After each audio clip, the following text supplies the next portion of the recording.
Dabhoi Shiv park સોસાયટીમાં ઘરનું તાળું તોડી ચોરોએ ચોરીની ઘટનાને અંજામ આપ્યો। ડભોઈ નગરની શિવ પાર્ક સોસાયટી C14 નંબરના મકાનમાં તાળા તૂટ્યા હતા। ઘર માલિક વિનોદભાઈ ગોહિલ તાલુકા પંચાયતમાં નોકરી કરે છે।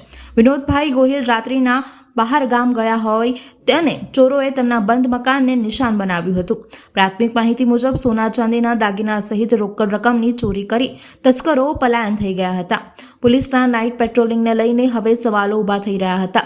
ચોરીની ઘટનાને લઈને પોલીસ દ્વારા કાયદેસરની કાર્યવાહી હાથ ધરવામાં આવી હતી। શિવ પાર્ક સોસાયટી આવેલી છે, તેમાં 3-4 ચોર આવ્યા હતા, તો 3 જગ્યાએ તાળા તૂટેલા છે અને હોમગાર્ડ વાળા આવે છે, પણ અમારી લાઈન બાજુ આવતા જ નથી। પહેલા આવતા હતા, પણ અત્યારે તો કોઈ આવતા નથી।